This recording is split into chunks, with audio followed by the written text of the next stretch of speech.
इसके बारह भैया केला है, भैया केला हो। आगे मैया केलवा कितने बड़ा बड़ा है। अरे छौड़ा हमरा केलवा खिला दे न रे। ये पागल ही की इतना चीज मार्केट में बिक रहे, तोरा खाली केलवे अच्छा लगा हो। देखिए इन्हें गुपचुप है, इन्हें झालमुड़ी है, इन्हें चाट है, तोरा आइसक्रीम खिला दियो। नहीं रे हमरा केलवे चाहिए, हमरा केलवे खिलाओ। अच्छा ठीक है चल।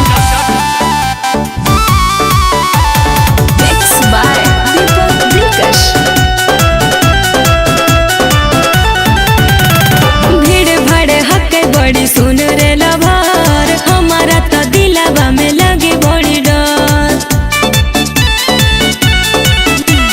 भीड़ भाड़ हक बड़ी सुन रे लभार हमारा तो दिलावा में लगे बड़ी डर। चल ठेला पके केला किन के खाइल जाए।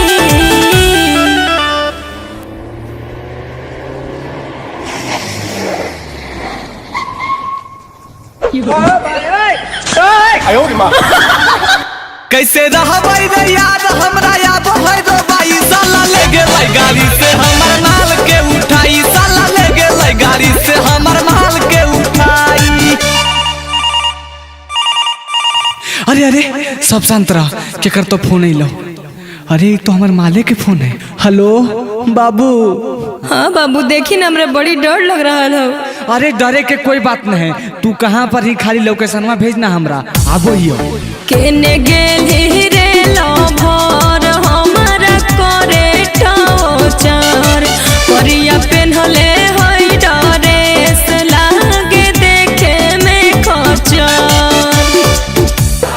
मैं तुम्हें भूल जाऊं क्यों नहीं सकता और तुम मुझे भूल मैं तुम्हें तुम मुझे भूल। हे माँ शक्ति देना माँ जानी काजल तो फिकीर हम या वही हाली लेके हाथवा में बम अभी कान्हा पे दुनाली। दुनिया हेरला भरे अपन जानवा बचाई। आगे पगली आ रही हो, तू टेंशन मत ले। ए भाई चलना रे कैसे रहबै रे यार हमरा याद है रो भाई। साला ले गेलै गाड़ी से हमर माल के उठाई। साला ले गेलै गाड़ी से हमर माल के उठाई।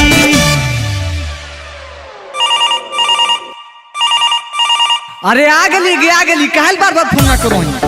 इहे हो कई रे अमित जलल कई हमारा उठाई। बोले रमन बिहारी करबो तोरे से सगाई। रे साला तोर हिम्मत कैसे होलो हमार माल के उठावे के। गाली कैसे दिए रे। भैया मेरे मुंह से निकल गई, क्या बताऊं भैया, मैं धोखे से निकल गई आज। मैं मरी जाऊंगा भगवान। अब तोरे होई माल हम छोड़ देबै हो, जब करे के हो काला ना त तोड़ देबै हो। ना त तोड़ो हीरे छौड़ा हमर फायदा उठाई। नहीं बापा बचबै तो तोरा नियन ढेर माल मिलतै। तोरा चक्कर में जैतै गे गर्दन कटाई। अब जाही अब छौरी तोरा टाटा बाबा बाई। अब जाही अब छौरी तोरा टाटा बाबा बाई। अब तेरे को बचाने वाला कोई नहीं है। तोरा का लगा हम तोरा छोड़ देंगे? गलत, तोरा से बहुत प्यार करते हैं फगुनिया। अरे जियो मोरे राजा।